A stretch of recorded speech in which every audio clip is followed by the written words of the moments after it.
জাতীয় সঙ্গীতের আগে বন্দে মাতরম বাধ্যতামূলক নির্দেশিকা জারি কেন্দ্রীয় স্বরাষ্ট্র মন্ত্রকের। জাতীয় সঙ্গীতের আগে গাইতে হবে বন্দে মাতরম। আরও জানবো, কথা বলবো মৈত্রী ভট্টাচার্য আমাদের প্রতিনিধির সঙ্গে। মৈত্রী, কেন্দ্রীয় স্বরাষ্ট্র মন্ত্রকের এই নির্দেশিকায় কি বলা হয়েছে?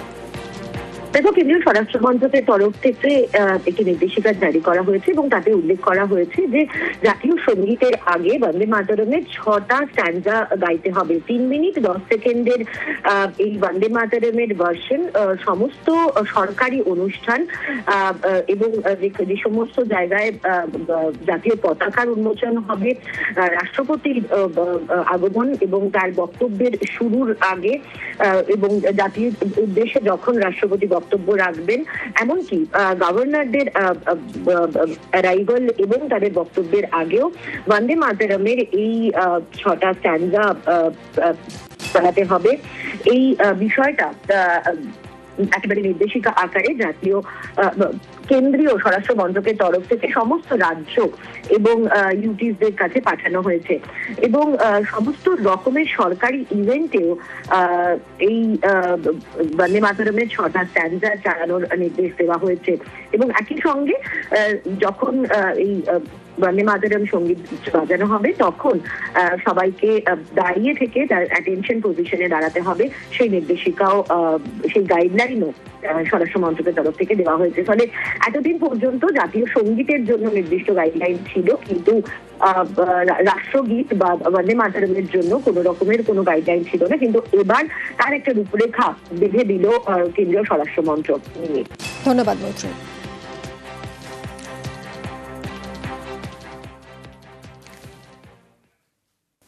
পক্ষপাতিত্ব করার অভিযোগ। লোকসভার স্পিকার ওম বিড়লার বিরুদ্ধে অনাস্থা কংগ্রেসের। সই বিরোধী জোটের 118 সাংসদের, তৃণমূলের কেউ সই করেননি। সংবাদ সংস্থা সূত্রে খবর, স্পিকার সিদ্ধান্ত নিয়েছেন অনাস্থা প্রস্তাব সংক্রান্ত নোটিশের নিষ্পত্তি না হওয়া পর্যন্ত লোকসভার কাজে তিনি যোগ দেবেন না। 9 মার্চ অধিবেশনে প্রস্তাব নিয়ে আলোচনার সম্ভাবনা।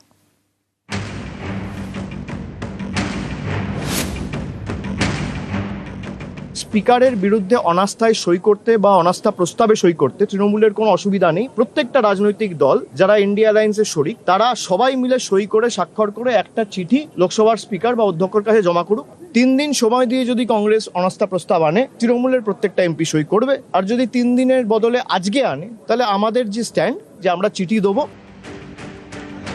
বিরোধী দলের সাংসদদের লোকসভায় বলতে দেওয়া হচ্ছে না, শাসক দলের প্রতি পক্ষপাতিত্বমূলক আচরণ করছেন লোকসভার স্পিকার ওম বিড়লা।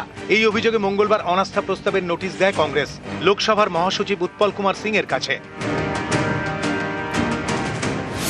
কংগ্রেসের অভিযোগ, লোকসভার বিরোধী দলনেতা রাহুল গান্ধীকে বলার সুযোগ দেওয়া হচ্ছে না। 8 জন বিরোধী সাংসদকে সাসপেন্ড করা হয়েছে। 2 প্রাক্তন প্রধানমন্ত্রীর বিরুদ্ধে আপত্তিকর এবং ব্যক্তিগত মন্তব্য করেছেন বিজেপির এক সাংসদ, এর বিরুদ্ধে কোনো পদক্ষেপ করা হয়নি। এ নিয়ে স্পিকারের বিরুদ্ধে অনাস্থা নোটিশ কংগ্রেসের। এতে সই করেছেন ডিএমকে, সমাজবাদী পার্টি, আরজেডি সহ বিজেপি বিরোধী টিম ইন্ডিয়ার 118 জন সাংসদ, কিন্তু তৃণমূলের কেউ সই করেননি। স্পিকারকে 2 দিন 3 দিনের একটা সময় দেওয়া যেতে পারে। যদি কোনো ব্যবস্থা স্পিকার তার তরফ থেকে না নেয়, শুক্রবার নো কনফিডেন্স মুভ হবে, কোনো অসুবিধা নেই। এবং আমরা চাই যে হাউস চলুক। 3 দিন সময় দিয়ে যদি কংগ্রেস অনাস্থা প্রস্তাব আনে, তৃণমূলের প্রত্যেকটা এমপি সই করবে। আর যদি 3 দিনের বদলে আজকে আনে, তাহলে আমাদের যে স্ট্যান্ড, যে আমরা চিঠি দেবো। এরকম কোন নিয়ম পার্লামেন্টে আছে কিনা জানা নাই। আগে চিঠি, তারপরে 3 দিন অপেক্ষা, তারপরে অনাস্থা প্রস্তাব। তৃণমূলের পক্ষ থেকে নতুন নিয়ম কানুন প্রয়োগ করার চেষ্টা করা হচ্ছে। বিজেপি পার্টি এবং সেই সুবাদে স্পিকারের বিরুদ্ধে এমন কিছু বলা করা উচিত নয় যাতে বিজেপি ক্ষুণ্ণ হয়। সংবাদ সংস্থা সূত্রে খবর, লোকসভার স্পিকার সিদ্ধান্ত নিয়েছেন অনাস্থা প্রস্তাব সংক্রান্ত নোটিশের নিষ্পত্তি না হওয়া পর্যন্ত লোকসভার কাজে তিনি যোগ দেবেন না। নিউজ 18 বাংলা।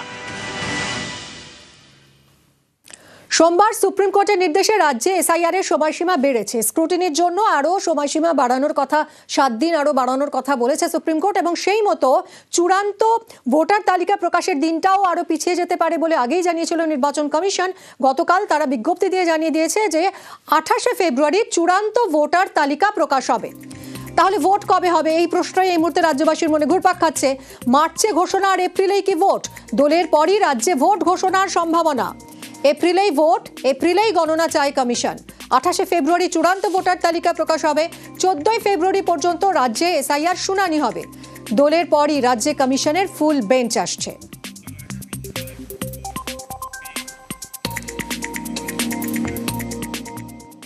এপ্রিল থেকেই রাজ্যে বেকার ভাতা, অগস্টে একসঙ্গে 4 মাসের ভাতা অ্যাকাউন্টে। বাংলার যুবসাথী নিয়ে বড় ঘোষণা মুখ্যমন্ত্রীর। মাধ্যমিক পাশ 21 থেকে 40 বছর বয়সীদের জন্য বাজেটে মাসিক 1500 টাকা ভাতা ঘোষণা করে রাজ্য। যুবসাথী যে প্রোগ্রামটা আছে, যে স্কিমটা নতুন করে লঞ্চ করা হয়েছে মাধ্যমিক পাশেদের জন্য, মাধ্যমিক পাস যারা করবে 21 থেকে 40 বছর, তাদের যেমন পরিষ্কার বলা হচ্ছে যে তারা যে কোনো স্কলারশিপে পেতে পারে, কিন্তু অন্য কোনো স্কিমে যদি তারা টাকা না পায় তাহলে তারা 1500 টাকা করে আগামী 5 বছর পাবে। তারপর আবার রিভিউ হবে যতদিন তারা চাকরি না পাচ্ছে। সেইটা আমরা বলেছিলাম 15ই আগস্ট থেকে করব, কিন্তু যেহেতু 1 এপ্রিল থেকে ফাইন্যান্সিয়াল ইয়ার শুরু হয়, কাজেই এটা আমরা 1 এপ্রিল থেকে দেব বলেই ঠিক করেছি।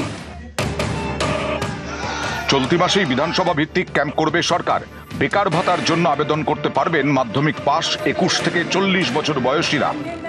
অ্যাসেম্বলি ওয়াইজে 294টা কেন্দ্রে আমরা 294টা ক্যাম্প তৈরি করব।